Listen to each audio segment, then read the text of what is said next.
Jangan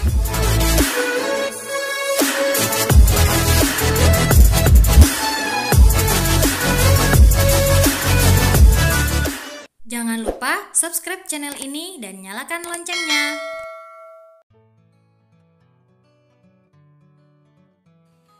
Assalamualaikum warahmatullahi wabarakatuh. Hai anak-anak, bertemu lagi dengan saya Ibu Sandra dalam mata pelajaran Bahasa dan Sastra Indonesia. Bagaimana kabar kalian hari ini? Semoga kalian tetap sehat, semangat, dan jangan lupa tetap belajar. Kangen, W.S. Rendra. Kau takkan mengerti bagaimana kesepianku menghadapi kemerdekaan tanpa cinta. Kau tak akan mengerti segala lukaku, karena cinta telah sembunyikan pisaunya. Membayangkan wajahmu adalah siksa. Kesepian adalah ketakutan dalam kelumpuhan. Engkau telah menjadi racun bagi darahku. Apabila aku dalam kangen dan sepi, itulah berarti aku tungku tanpa api. Ketika kalian mendengar cuplikan tadi, apakah kalian langsung tahu karya sastra apa yang sedang dibacakan oleh seseorang dalam cuplikan tersebut? Sebelum dijawab, kita bahas dulu yuk sekilas tentang karya sastra. Karya sastra memiliki banyak bentuk loh anak-anak. Ada karya sastra berbentuk prosa yang terdiri atas cerpen dan novel, ada yang berbentuk naskah drama, dan ada yang berbentuk puisi. Jadi jelas ya bahwa puisi merupakan salah satu bentuk karya sastra.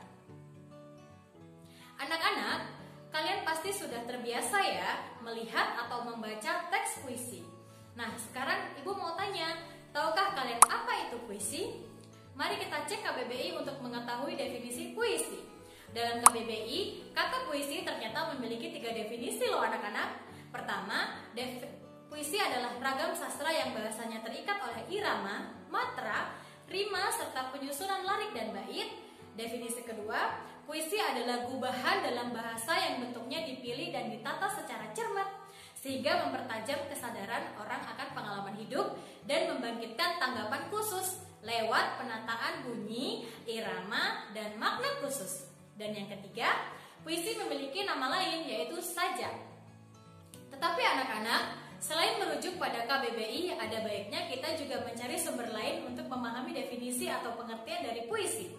Merujuk pada buku yang diterbitkan oleh Kementerian Pendidikan dan Kebudayaan Republik Indonesia tahun 2017 yang ditulis oleh E. Kosasih, istilah puisi didefinisikan sebagai teks atau karangan yang mengungkapkan pikiran dan perasaan penyairnya dengan mengutamakan keindahan kata-kata. Nah, anak-anak, sekarang mari kita simpulkan apa yang dimaksud dengan teks puisi. Jadi, berdasarkan paparan sebelumnya, kita dapat membuat suatu kesimpulan bahwa teks puisi adalah teks atau karangan berbentuk sajak yang mengungkapkan perasaan dan pikiran penyairnya, serta terikat oleh penataan bunyi, irama, dan makna khusus. Itulah mengapa puisi mengutamakan keindahan kata-kata yang padat makna. Baiklah anak-anak, setelah ini kita akan membahas tentang jenis-jenis teks puisi. Berdasarkan cara penyair mengungkapkan isi atau gagasannya, puisi dapat dibagi menjadi beberapa jenis, yaitu puisi naratif, puisi lirik, dan puisi deskriptif. Kita bahas satu persatu ya. Jenis puisi yang pertama yaitu puisi naratif. Naratif artinya bersifat narasi.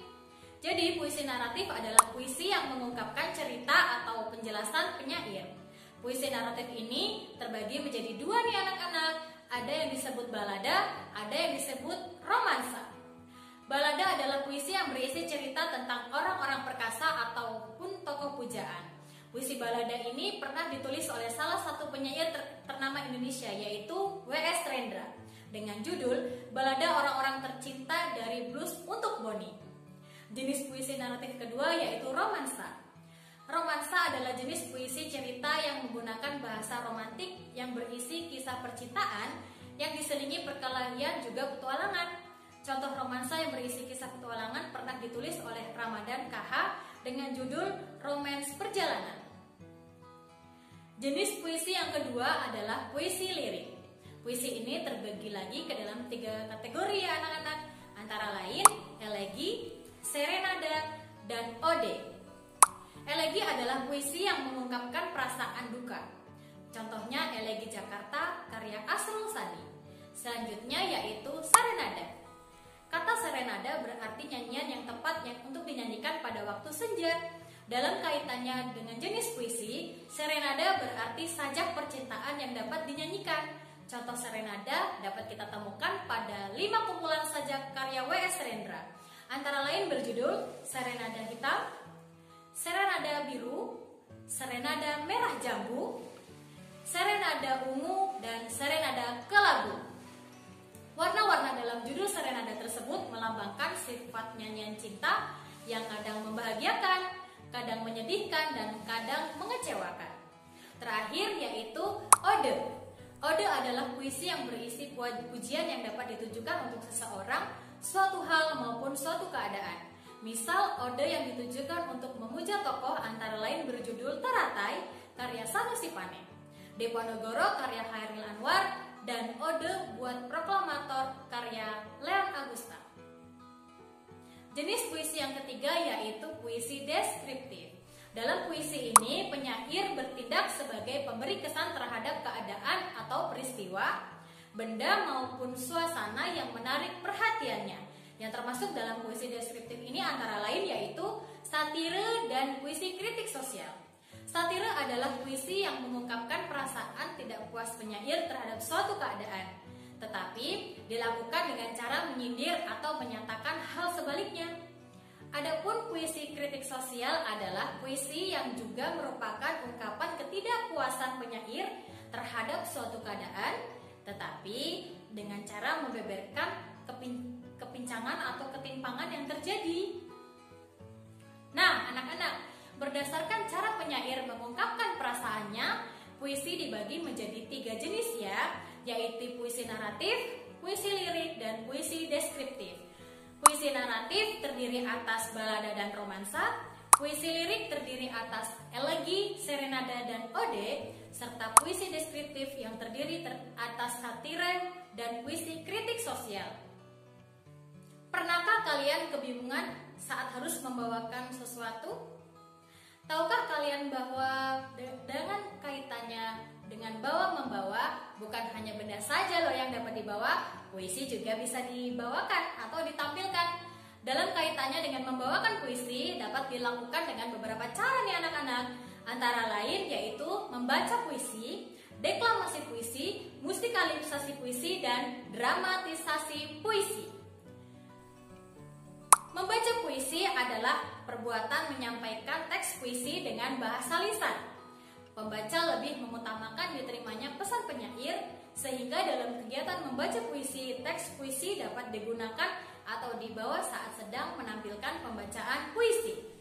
Nah, deklamasi puisi tidak terlalu berbeda jauh dengan membaca puisi nih anak-anak.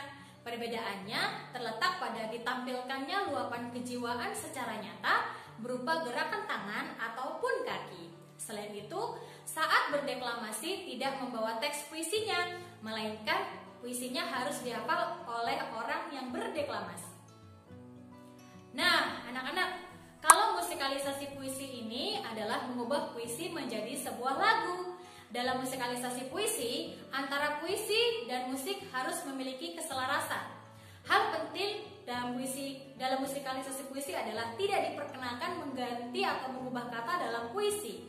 Dengan kata lain, aransemen musik tidak boleh sampai mengubah puisi. Justru musiklah yang harus mengikuti puisi. Selanjutnya ada dramatisasi puisi. Dramatisasi puisi adalah pembacaan puisi dengan memeragakan atau memerankan tokoh sesuai dengan peristiwa yang ada dalam puisi tersebut. Dramatisasi dapat dilakukan secara individu maupun secara kelompok, menyerupai dialog dan adegan dalam suatu pementasan drama. Jadi anak-anak, dalam menampilkan atau membawakan sebuah puisi dapat dilakukan dengan 4 cara ya. Antara lain yaitu membaca, deklamasi, musikalisasi puisi, dan dramatisasi.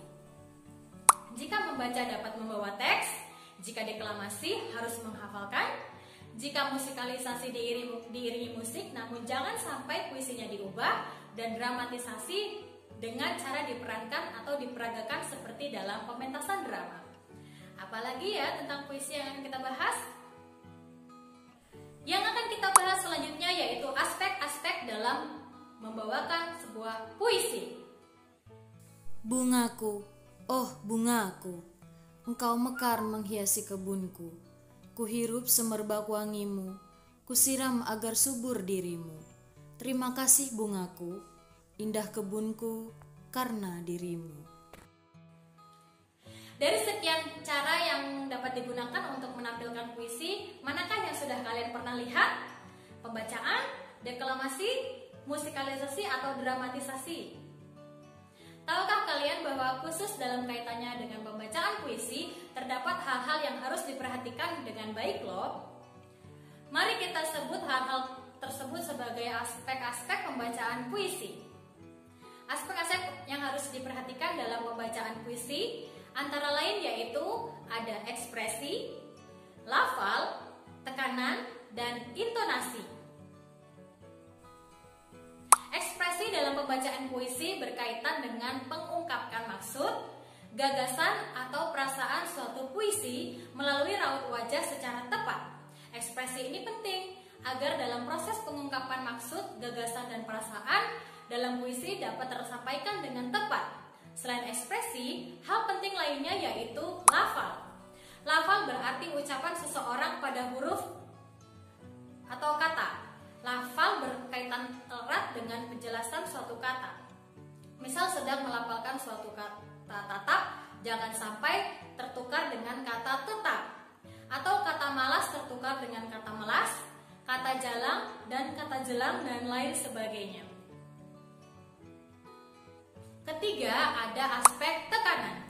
Tekanan berkaitan dengan kuat lemahnya cara pengucapan kata atau kalimat.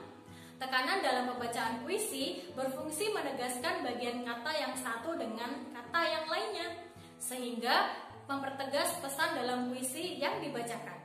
Contohnya dalam pembacaan puisi pada cuplikan di awal video tadi. Penekanan kata bungaku di bagian pertama dan kedua akan berbeda. Coba yuk kita dengarkan lagi. Bungaku, oh bungaku. Aspek terakhir yaitu intonasi. Intonasi adalah naik turunnya suara dalam melafalkan suatu kata atau kalimat. Perbedaan intonasi menyebabkan perbedaan maksud dari suatu kalimat. Intonasi itu sendiri beragam loh anak-anak. Ada intonasi berita, tanya, perintah, dan seru. Contohnya dalam cuplikan pembacaan puisi tadi dibacakan larik terakhir, yaitu terima kasih bungaku, indah kebunku karena dirimu. Dalam mengucapkan terima kasih, intonasi yang digunakan yaitu seru. Sedangkan dalam menyatakan keindahan, intonasinya adalah berita. Jadi anak-anak, mari kita rangkum aspek-aspek yang harus diperhatikan dalam pembacaan puisi. Ada ekspresi, lafal, tekanan, dan intonasi. Ekspresi berkaitan dengan mimik wajah atau air muka. Lafal yang berkaitan dengan kejelasan pengucapan. Tekanan berkaitan dengan kuat lemahnya cara pengucapan suatu kata atau kalimat. Sedangkan intonasi berkaitan dengan naik turunnya suara. Sudah jelas ya? Baik anak-anak, kita lanjutkan pembahasan tentang periodisasi puisi. Sumpah Pemuda. Kami, putra dan putri Indonesia, mengaku bertumpah darah yang satu, tanah air Indonesia. Kami, putra dan putri Indonesia, mengaku berbangsa yang satu, bangsa Indonesia. Kami, putra dan putri Indonesia, menjunjung bahasa persatuan, bahasa Indonesia. Anak-anak, siapa di antara dari kalian teks apa yang dibacakan dalam cuplikan tadi? Itu merupakan teks Sumpah Pemuda ya anak-anak. Ingatkah kalian bahwa Sumpah Pemuda diikrarkan pada tanggal 28 Oktober tahun 1928? Ya, betul, pada tahun 1928. Itu artinya, bahkan sebelum negara kita ini merdeka, pengakuan terhadap bahasa Indonesia sudah lebih dulu digaungkan. Berbicara tentang sejarah dan bahasa, kita bisa sambil membahas tentang sejarah kesusastraan Indonesia juga loh. Nah, anak-anak, khususnya sejarah tentang puisi di Indonesia. Kira-kira dimulai sejak kapan ya puisi-puisi di Indonesia mulai terekam keberadaannya? Apakah sebelum atau setelah bahasa Indonesia diakui sebagai bahasa persatuan? Yuk kita cari tahu. Pembagian waktu dalam kaitannya dengan sejarah puisi disebut dengan periodisasi puisi. Di Indonesia, sejarah lahirnya puisi di Indonesia sudah ada sejak tahun 1920. Pada tahun 1920 sampai tahun 1933 disebut sebagai Angkatan Balai Pustaka. Ciri puisi yang tercipta pada zaman ini memiliki ciri-ciri sebagai berikut. Pertama, bertema tentang konflik adat antara kaum muda dan kaum tua. Selain itu juga berbicara tentang kawin paksa. Kedua, bahasa yang digunakan masih menggunakan bahasa Melayu. Ketiga, didominasi oleh penyair dari Minangkabau. Dan tokoh-tokoh yang terkenal pada periode ini antara lain yaitu Muhammad Yamin, Rustam Effendi, dan Sanusi Pane. Periode kedua yaitu tahun 1933 sampai 1945. Pada masa ini disebut juga sebagai Angkatan Pujangga Baru. Ciri-ciri puisi yang lahir pada periode ini antara lain yaitu: pertama, menggunakan bahasa Indonesia. Yang kedua, tema yang diangkat lebih berkembang, tidak hanya tentang kawin paksa tetapi juga tentang emansipasi wanita, perihal permasalahan kehidupan maupun keadaan kaum intelektual pada masa itu. Ciri ketiga, pilihan kata atau diksi diwarnai dengan kata-kata indah serta bermakna kiasan. Ciri keempat, puisi berbentuk soneta mulai banyak digemari oleh banyak berbagai kalangan pada masa itu. Nah, tokoh-tokoh yang terkenal pada periode tersebut antara lain yaitu ada Amir Hamzah, Sanusi Pane, dan J.E. Tatengkeng. Periode selanjutnya yaitu periode tahun 1945 sampai 1953 yang disebut sebagai Angkatan 45. Ciri-ciri puisi yang tercipta pada masa ini yaitu sebagai berikut. 1. Puisi yang ada terbebas dari aturan-aturan. Aturan yang dimaksud antara lain seperti pembagian bait, baris, dan persajakan. 2. Diksi yang digunakan merupakan kata-kata yang umum digunakan sehari-hari, namun mengandung makna yang mendalam, karena merupakan bagian dari cara penyair mengekspresikan pengalaman batinnya. 3. Menimbulkan multitafsir atau pemaknaan berbeda bagi tiap-tiap pembacanya. 4. Ada juga puisi-puisi yang menggunakan gaya ironi dan sinisme pada periode ini. Dan beberapa tokoh penyair yang terkenal pada periode ini antara lain yaitu ada Asrul Sani, Hairil Anwar, dan Sitor Situmorang. Kita lanjutkan ya anak-anak. Periode berikutnya berlangsung dari tahun 1966 sampai 1970 yang disebut juga sebagai Angkatan 66. Ciri puisi yang lahir pada periode ini antara lain yaitu: 1. Isi puisi dianggap lebih penting daripada bentuknya. 2. Mendapat pengaruh dari penyair dunia, tetapi tetap mempertahankan jati diri bangsa. 3. Bertema tentang perlawanan terhadap pemerintahan pada masa Orde Lama. 4. Aliran puisinya adalah idealisme. Adapun tokoh-tokoh atau penyair terkenal pada periode ini antara lain yaitu Farid Maulana, Taufik Ismail, dan W.S. Rendra. Kita sudah semakin dekat ke penghujung periode nih anak-anak. Lanjut yuk. Periode selanjutnya dimulai dari tahun 1970 hingga sekarang. Pada periode ini banyak bermunculan puisi kontemporer, namun puisi modern juga masih ada dan berkembang. Ciri-ciri puisi pada periode ini antara lain yaitu: 1. Menyuarakan tentang kepincangan moral manusia di era pembangunan. Yang kedua, munculnya kesadaran bahwa manusia sejatinya merupakan subjek pembangunan, bukan objek pembangunan. 3. menyuarakan tentang kebebasan, persamaan, pemerataan, dan perjuangan hak asasi manusia.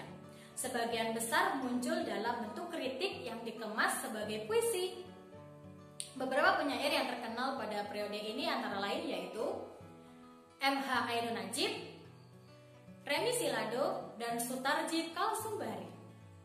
Nah, anak-anak, sekarang mari kita ingat-ingat lagi ya periodisasi puisi di Indonesia, dimulai dari periode tahun 1920 sampai tahun 1933 yang disebut sebagai Angkatan Balai Pustaka. Periode tahun 1933 sampai 1945 yang disebut sebagai Angkatan Pujangga Baru. Selanjutnya, periode tahun 1945 sampai 1953 yang disebut sebagai Angkatan 45. Lalu sempat terhenti beberapa lama hingga berlanjut ke periode selanjutnya, yaitu tahun 1966 sampai 1970 yang disebut sebagai Angkatan 66. Terakhir, periode sesi puisi kontemporer dimulai dari 1970 sampai dengan sekarang. Panjang juga ya anak-anak, jangan bingung ya tentang sejarah kesusastraan Indonesia khususnya puisi. Semua itu merupakan bagian dari kebudayaan bangsa yang harus kita jaga loh anak-anak. Baiklah anak-anak, sampai di sini dulu pembelajaran kita kali ini. Semoga kalian tidak bingung karena banyak sekali yang kita bahas. Jangan lupa diingat-ingat di rumah ya, dan jangan lupa tetap dipelajari. Baik anak-anak, di sini dulu pembahasan kita Ibu akhiri, kurang lebihnya mohon maaf. Wassalamualaikum warahmatullahi wabarakatuh. Sampai jumpa di video-video selanjutnya. Dah.